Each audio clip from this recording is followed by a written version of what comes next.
This is the fourth lesson on the transforming system. And tonight I'll be talking about goal setting and goal achieving. In order to set the scene, let me remind us that sometimes in our language of the Spirit we talk about personality and individuality. Personality being the persona, the mask, the outer, frivolous ego part of us. I will call it false personality, and individuality being the inner, permanent, real self of us. It is the Christ that is in us. In the Old Testament, it was called Emmanuel, God with you, God in you. In the many cultures and religions of the world, these two facets of our identity have been given different names. But they're always identified. One is permanent, real. It is of the Spirit, the Holy Spirit. And by the way, the word holy is connected with the Holy Spirit. Does not mean pure beyond our ability to approach. Doesn't mean that at all. Holy merely means whole. The spirit of wholeness that is in you.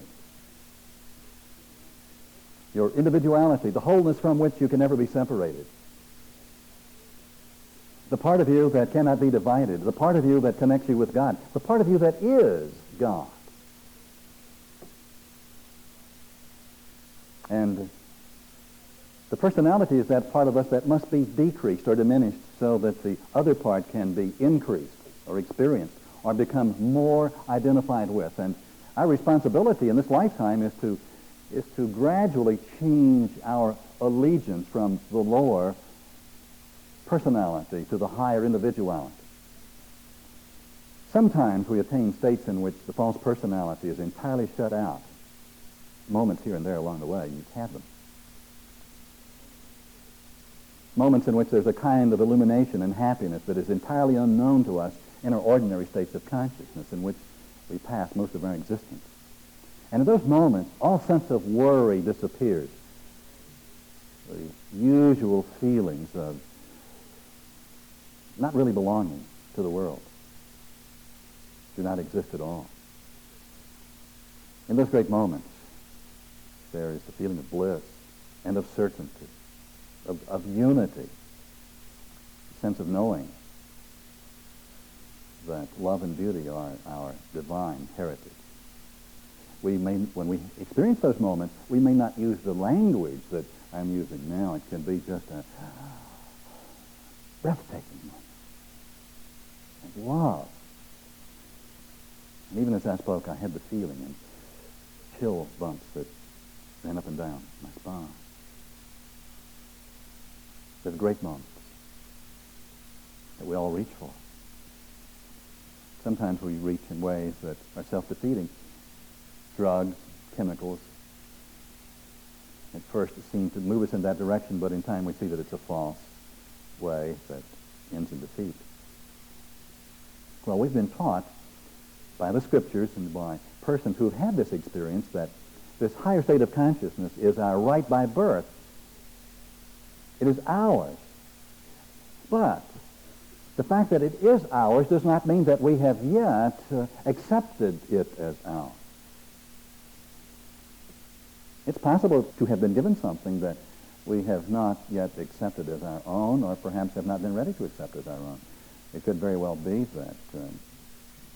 that someone here with us this evening has been given a fairly substantial fortune that's in trust, and will not, therefore, be theirs until certain tenets of that trust have been fulfilled. Or perhaps it's only reaching the age of 21. And then the trust, that which was yours all the time. Or it could very well be that the family jewels have been handed down through the feminine side of your family, and your mother has them now, and in time they will become yours. They already are yours, but you have not yet been able to take them into your possession. And so it is with this thing that we call consciousness. And we live in some moments that are heavenly, but tend to fall down into our more hellish states, or perhaps vacillate somewhere between the two. We're never living constantly in hell or heaven, but here upon the earth. And that's why the Bible calls our natural state of consciousness earthy or earthly. In this ordinary state of consciousness, we're attacked on all sides by evil, by evil moods, by every variety of unhappy inner states from which only a sincere act of concentrated effort can separate us. Worry seems to be so natural, and we learned it from such great teachers. They taught us well. We worry because it's our responsibility to do so, isn't it? Jealousy, envy, just a low level of apprehension all the time, a sense of impending doom. Or it could just be the sense of separation from your good, falling down to the place that you never believe now that it's going to happen to you. Not you. Not you. Well, when we begin to see the work of transformation or religion in this life, we see that it will require a supreme and clear aim on our part, a commitment on our part to move upward and onward in this fascinating journey of consciousness. And you see, that's what the transforming system is all about, the changing of our consciousness. Good thing to remind ourselves from time to time that this higher level of consciousness causes the false personality to lose all of its power over us. You can, in any moment, by a simple act of consistent willingness, begin to feel good. Tom, who was sitting right here in this row, told me this afternoon that he was in the post office,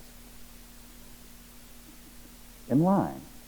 And there was a fellow there that was obviously not feeling so good, and he was letting everybody know about it. And Tom made a few remarks that were optimistic, to say the least, and this guy said, "You must go to that church." And Tom said, "That's right, I do." The other fellow said, "It's the church of right now."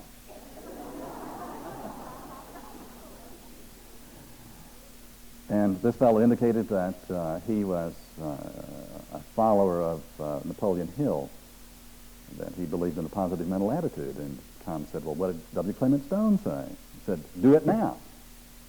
Get on with it. Go into action." And Tom said that the other person walked out of the post office and came back in a minute to show him that his whole attitude, his whole outlook on life had changed. When Jesus was speaking to people like us and him, Tom, he said, "In your patience, you shall win your soul." Or, a better translation was, "In your endurance," or, "If you stand firm, you can win your soul. You can take charge of your mind." And that's what he was saying to us. We must, at some point along the way, assume the responsibility of the taking charge of our mind. No longer turning our will and our lives over to the care of circumstances, but taking charge ourselves. Listen to what Harold Sherman had to say about our mind. Your 5 physical senses can report only what has happened or will happen again, since they are restricted solely to contact with the world outside yourself. And in our ordinary condition, we are connected with our 5 senses that reach beyond us, outside us. But Sherman is talking about higher states of mind. He says these higher senses were designed to help you see and apprehend and create new worlds, not only here but hereafter, as the consciousness that is you continues its evolutionary journey through time and space, seeking someday, somewhere, a self-conscious union with the God consciousness.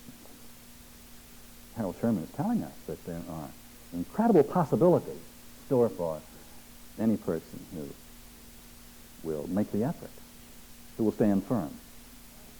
And if we stand firm, in time, this higher consciousness will eradicate the effects of our negative emotions. And if it eradicates the effects of our negative emotions, it will therefore, in time, eradicate the outer effects in terms of the circumstances that surround us. We cannot change anything in our outer world until there is movement within. First within and then without is the universal order of things. For this lesson on goal setting and goal achieving, I want to establish the fact that the transformation of consciousness is the only real reason for being on this planet. But consciousness must also be translated into outer, objective, visible changes. You know, consciousness is invisible, isn't it? You cannot see my consciousness. I cannot see yours directly, but wait a moment, I can. Tom saw a man's consciousness standing in line this afternoon. The invisible consciousness became his outer, perceivable attitudes. And the language, the words that he spoke, the vibrations that came forth from him were but reflections of his consciousness. And so we did not see it directly, we saw it indirectly. And always, in your life and mine, every moment of our existence, our consciousness is visible and cannot be hidden. The invisible must become visible. The invisible, or our consciousness, is cause. But if there's a cause, there must always be an effect. You cannot have a cause without an effect. Nor can you have an effect without a cause. If something is, it was caused to be. Would you agree with that? Whether it be a planet, a galaxy, or a puppy. You cannot have a kitten without a cause. Something made it happen. And so it is with us, with our existence, and with our world. Now, one of our problems is that we, in our ordinary states, are always dealing with effects. We're dealing with the end product. We're dealing with outer things and with relationships. And therefore, we can never change anything. We only become more and more frustrated and less filled with faith and excitement. It's not until we begin to learn to deal and to work with the inner world of cause rather than the outer world of effects. But here is a paradox. Cause and effect must always be hand in hand. You cannot have one without the other. Cause is first, meaning it is the first movement. Effect is second. And so if I'm going to be working with consciousness, I must also be working with observing its visible effects in my own world. I must be willing to see what my mind is causing to happen in the world so that the two can be changed as one. This is why goal setting is so important. You see, there has always been a region of religion or philosophy that says that sitting in the lotus position is where it is. And it is, if you don't sit there too long. Praying is very, very important. But then one must go into action also. And one must become committed to the cause of bringing about changes in our lives. Because if consciousness is changing in me, then my world must also be changing in visible, tangible, dramatic ways. It's so important to realize this because there is a part of us, the real part of us, our individuality, is always seeking change. Isn't it? You're here tonight because you want your life to be different. But there's a part of you that does not want it to be different. There's a part of you that wants it to be different as long as it remains the way it is. You understand that, don't you? So, which part of us do we believe in? The part that says, let's change. But how can I change unless I understand the method, the modus operandi, if you will, of change? I can want it to change, but I'll be back to my old method of dealing with effects, because we always fall back upon that which we know. Even if it doesn't work, we keep trying to work it. We keep trying to make it happen. It never did happen. So we have to find a way that works. And that's what we're dealing with in the transforming system. And that's why that tonight I'm talking about the importance of seeing and setting and bringing into reality goals that the mind has seen for itself. In this process of transformation, people will sometimes feel an inward urgency to change, as all of us do. Oftentimes, this inner urgency to change is translated to the mind as outer change. I want to change. What is it, God, what wonderful thing is it that I'm supposed to be? A poet? I'm presently a plumber. Nothing wrong with either. I want to be a minister. There must be some wonderful thing for me to do. Show me what this wonderful thing for me to do is. Well, I say this because it's important to know that being comes before doing or having. Being is cause. Doing or having is effect. And in order for us to do something wonderful or have something wonderful, we must first become something wonderful. We must become willing to be wonderful persons, by whatever definition that wonderful is to you. Become wonderful inside ourselves, and then knowing that that will translate in time to the guidance and direction that we need. Listen again to Harold Sherman and see if you can pick up on the concepts that I just reported to you. Beyond the remarkable workings of your own thought processes, and residing in some incomprehensible manner as a part of your own subconscious, is the God consciousness, the Christ in you. It speaks to you at times, and you've been fleetingly conscious of it through what you call your intuition. It never obtrudes. It never compels. It only presents, usually in critical moments, usually moments of stress or distress, flashing but definite feelings of what you should or should not do or be or have, which you may or may not have developed the ability to recognize and to act upon for your own good. And so in the transforming system in this church, what we are doing is developing the ability to recognize and to act upon the movement of the Spirit that is within us, that is always telling us who we are, revealing to us the hidden potential, showing us in subtle ways, never imposing itself upon us, the new directions that we can take, and presenting us with marvelous ideas that are trying to unfold in us as us. The problem has been that we have never been able to hear or to capture in our imagination the subtle but very powerful movements that can, when understood and taken within the grasp of our mind, absolutely and completely fulfill themselves. You see, our dreams have the capacity to be self-fulfilling. It is so remarkable. Our struggles need not be necessary. Life is much more effortless than we have dared to believe.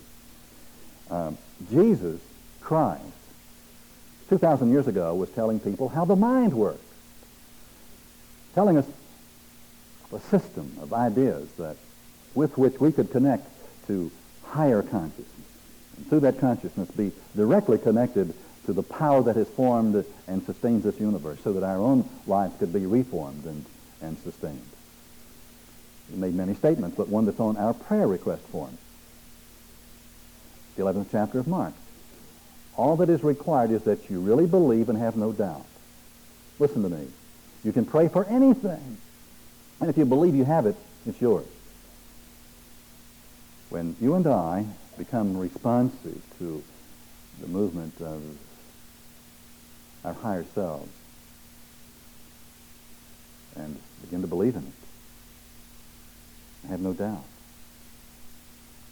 our lives change in the most remarkable way. A few years ago now, a wonderful man that I happened to know wrote a book that was a very important addition to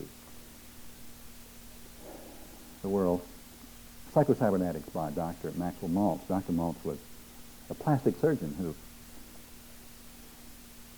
went to Europe to get his education because he wanted to transform people's faces and figures and bodies when they were injured, or whether it be a degenerative condition or one that happened at birth. He prepared himself to the best of his ability. And over the years of his practice of plastic surgery, he was often disappointed when he brought about what to him appeared to be remarkable changes in the configuration of a person's face that had been broken, or a face that had never looked very good and it was reconstructed. And he thought, how wonderful, how beautiful she is. But you see, she never saw how wonderful or how beautiful she was, and therefore she did not change at all. She continued to see not what was actually there, but the pictures that were imprinted in her own mind and heart, and the belief that she had about herself was undiminished by what actually took place. And Dr. Maltz, in time, set out to study the mechanisms of the mind, and he wrote this book as a result of what was revealed to him. And in Psycho-Cybernetics, Chapter 2, Dr. Maltz talks about the success mechanism within you. And he points out that everyone has a success mechanism. That when we built our electronic brains that we call computers, and when we have constructed goal-striving mechanisms with which we have accomplished such incredible things as creating missiles that can fly from Kansas to Moscow and go down a chimney. That's pinpoint accuracy, isn't it? And once it's in the air, it guides itself. Does it go in a straight line from here to there? Absolutely not. First of all, it's guided by a servo mechanism, and it is guided by a series of corrections. For each imperceptible movement off course, there is a realignment, a readjustment of that servo mechanism that brings it back on. So instead of going straight, there is a constant, unbelievable number of corrections. You and I believe that we should be able to go straight to our good. You can't. You can't even drive straight home. You can't walk straight to the door. It's a series of corrections. The mind works that way. But, you see, we have a built-in guidance system, and every living thing in nature has that same built-in guidance system, and the purpose or object of that guidance system is to cause us to be able to live. Now, in man, the goal to live means more than survival. For a person to live encompasses far more than physical survival and sex resulting in procreation of the species. There is something in each one of us that wants to enjoy life, to experience life in its fullness. Isn't that true? Well, you have been given the capacity to enjoy life because the joy is there. The dream is there. The vision is there. And if we understand how the mind works, it will carry us directly, not straight, but through a series of corrections, forward to that which we have designated as being true. You see, the success mechanism in you can help you get answers to problems, to invent, to write poetry, to run a business, to sell merchandise, to explore new horizons in science, to attain more peace of mind, to develop a better personality, or achieve success in any other activity which is intimately tied to your living, or it will create any or all of the things that have been designated as necessary for a fuller life for you. There's a success instinct in you. Each one of us has a creative imagination. You know, we think a creative imagination belongs only to artists and sculptors and composers. Not so. It's in you. The same creative imagination that has formed the universe is in you and can see precisely what is necessary to reform your life. All that you have to do is to believe it. Trust it. But why don't we believe it? You know why we don't believe it? Because in our ordinary human thinking, our servo mechanism takes us back to our old belief. We keep believing what we have believed in the past. And we don't use the past as a corrective mechanism to steer us forward into our future. The word cybernetics means, in the Greek, the steersman. There's a steering mechanism in you, a facet of your mind that will steer you directly as you move forward, but you must be going forward, making errors. Making errors meaning continuously correcting your path by a series of constant adjustments. And it's important also to know that there's an infinite storehouse of ideas, knowledge, and power within each one of us. Most of the great thinkers of all ages have believed that man's stored information is not limited to his or her own memories of past experiences or learned facts, that the information that you acquired in your educational process or your life experience is nothing compared to the rich reservoir of pure knowledge that's available to you if you plug into that pure stream of thought that is readily available. If we believe in it, and if our actions of prayer and meditation are designed to connect us with that higher dimension of life. John Philip Sousa, you are familiar with his music, I'm sure, said that a great many of the marches that he composed, he did not compose at all. He had difficulty writing them down as fast as they appeared in his mind. And once he was on a train, and what's his most famous march? I can't remember at the moment. Stars and Stripes Forever. He was on a train, and this appeared in his mind, and he didn't have the paper or pen to write it down, and he waited until he was off the train, and it was still in his memory, and he wrote down what he saw in his mind, and it became Stars and Stripes Forever. Schubert, the great composer, has done the same thing.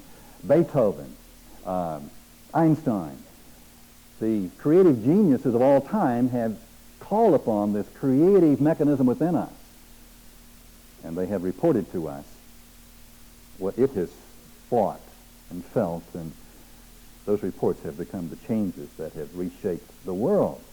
Now, in a future lesson on the transforming system, I'll be talking about inventory, personal inventory of our states of mind. And with that class in mind, let me read to you something that Dr. Maltz pointed out. Memories of past errors, failures, painful and negative experiences do not inhibit but contribute to the learning process, as long as they are used properly as negative feedback data and are seen as deviation from the positive goal which is desired. However, as soon as the error has been recognized as such and corrections, of course, have been made, it is equally important that the error be consciously forgotten and the successful attempt be remembered and dwelt upon. And I point this out to you because there's a tendency for people to continue to berate themselves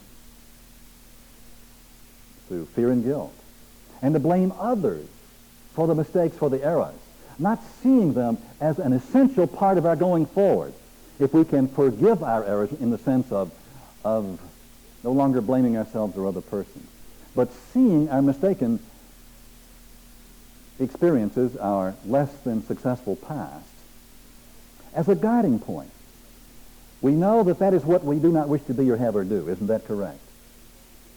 Then, if I am setting goals for myself and moving forward, using the creative mechanism of the mind, as I begin to experience the events of the day, if my mind, if my mood swing back toward the past, toward the negative, toward the angry or the resentful or the depressed, then what is this but the language of the mind telling me to correct my course, to correct the way, to move away, to move back on track. So can you see how that those persons who have been able to acknowledge and to admit that their lives have been less than satisfactory are immediately on course for something new, providing that they will set goals, providing they will define to themselves what they wish to be, what they wish to experience, what they wish to have or do. It is required, the mind requires that we become more concise than most of us ever have in defining our objectives and our goals so that we can begin to move toward them.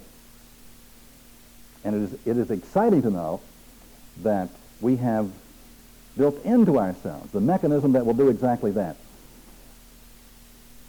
To ignore past failures, but to use them and forge ahead. Dorothea Brand tells in her charming book, Wake Up and Live, how this one idea enabled her to become more productive and successful as a writer and to draw upon talents and abilities that she never knew she had. She didn't have them.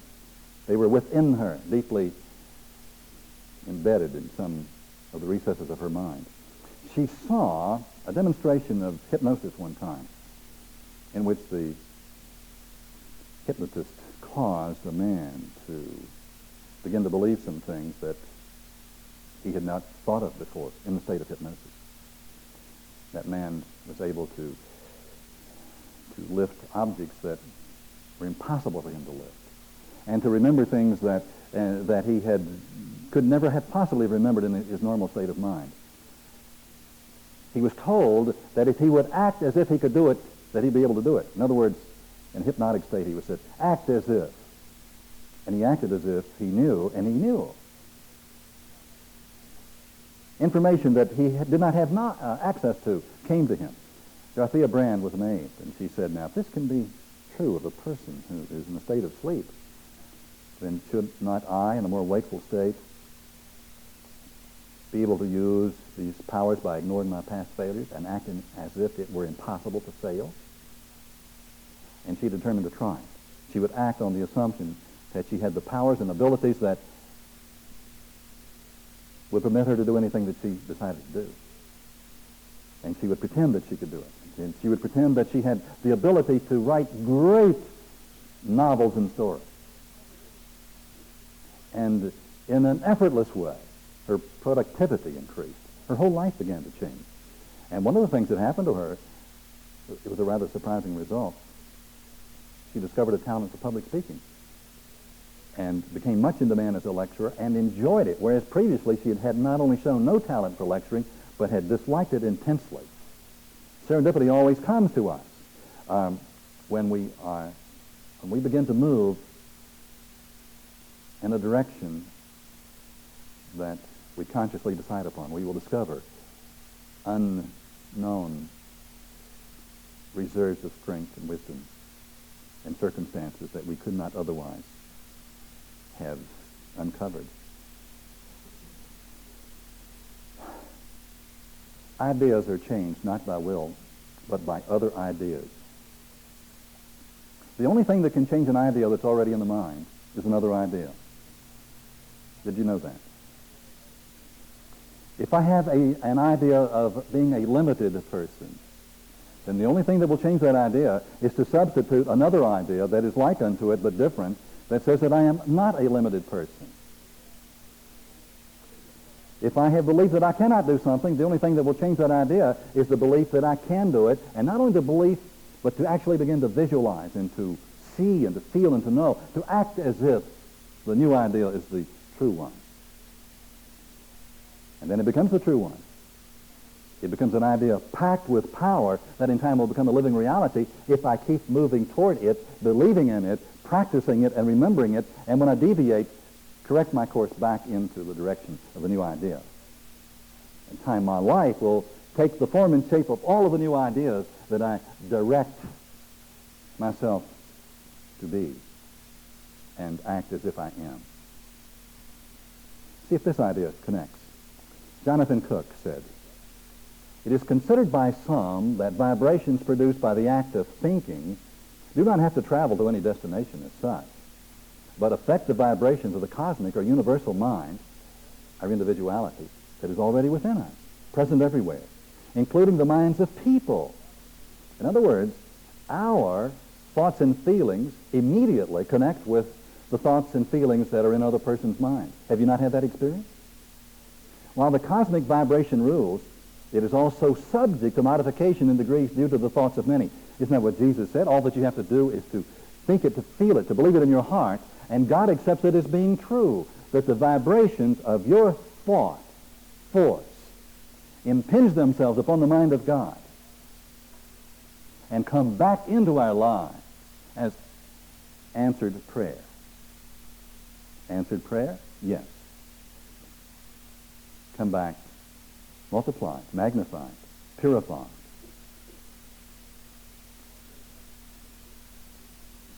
It is also subject to modification in degrees due to the thoughts of many. How many of you have been members of a mastermind group in which the thought of your group modifies your own thought? And the combined thought, feeling, and energy of your group goes out and comes back into your life in a most magnificent way. Before 12 o'clock today, I had 3 long-distance telephone calls from people I have never met in my life. One from Texas, one from California, one from Wisconsin, who called to let me know that masterminding works. They just wanted me to know. They were so astonished. Do you know the miracles that happen when 2 or more people gather together in a spirit of harmony, agreeing upon a thing and believing it, visualizing it, sending out their vibration? Why, it's miraculous. It is. That's why goal setting is so important, and masterminding is so important, that what the mind of man can conceive and believe, it can achieve. But it must conceive and be true to that conception in an undeviating way, practicing, feeling, and believing until it becomes a living reality. Now, obviously, this lesson tonight is not designed to teach anyone the techniques or principles of goal setting and goal achieving. And for that purpose, we have this series of cassette lessons entitled The Science of Goal Achieving.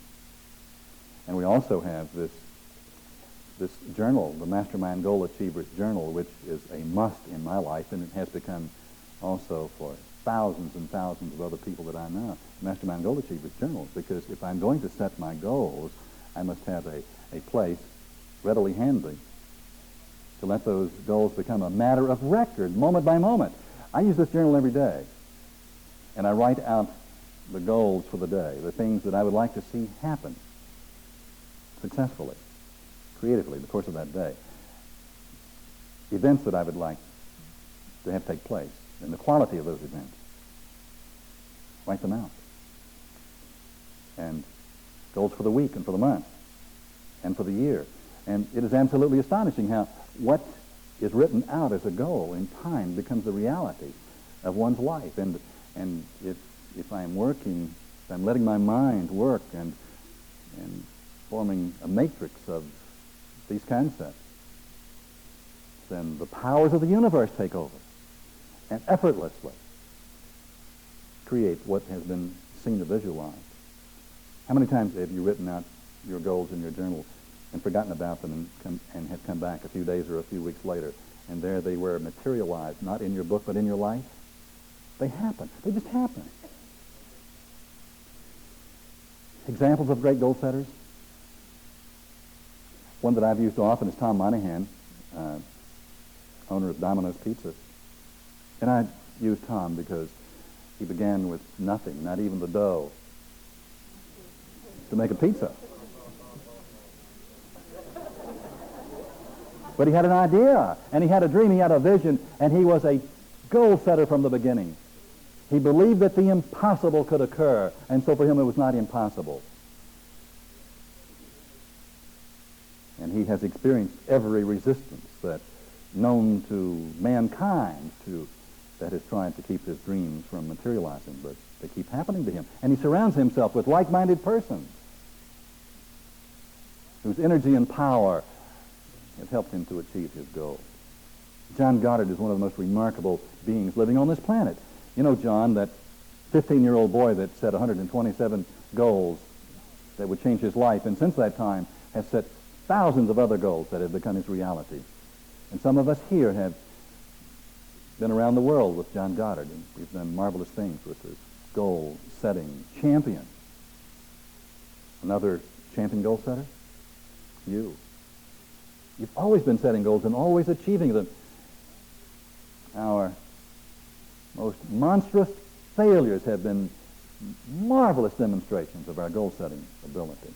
Look back upon those events and see if you had not visualized them and felt them and believed them and acted them out and discussed them on the telephone. You've got negative mastermind partners to agree with you that your life really was a mess, and they said, "Oh, you bet, it really is, sweetheart," and cheered you on to really making a powerful creative demonstration of an unreality.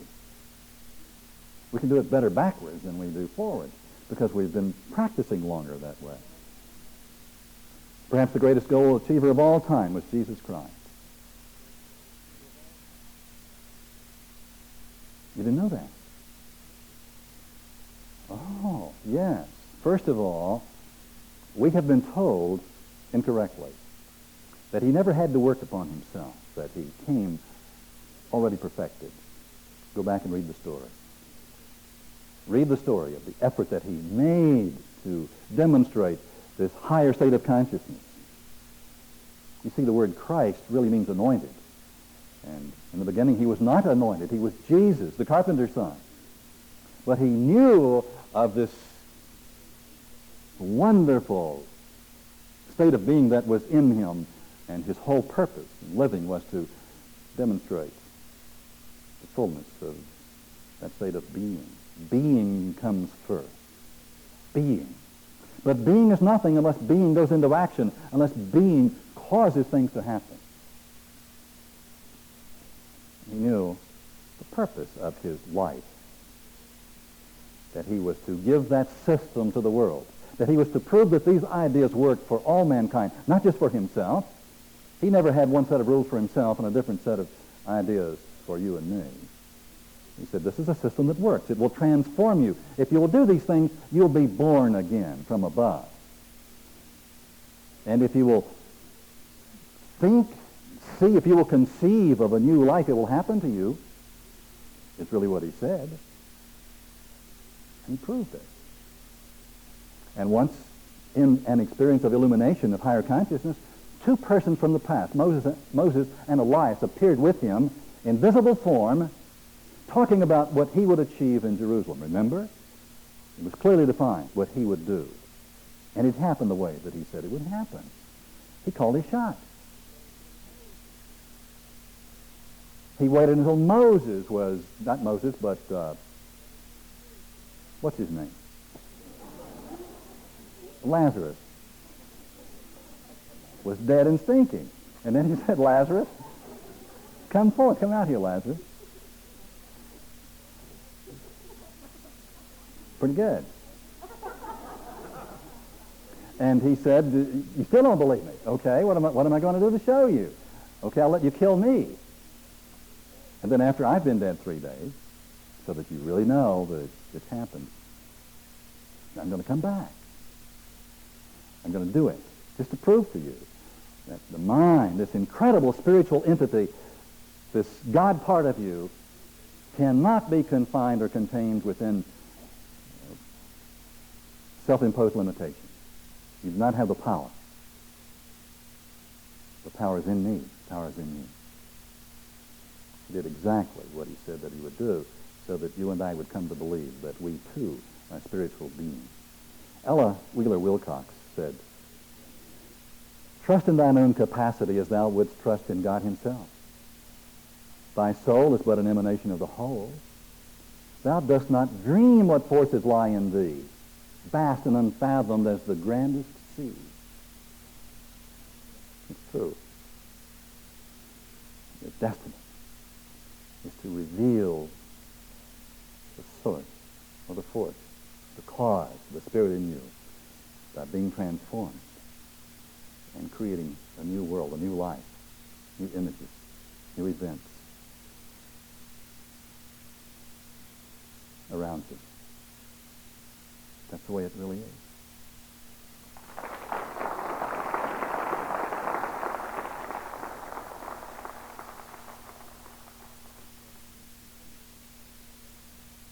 This program is continued on the next cassette.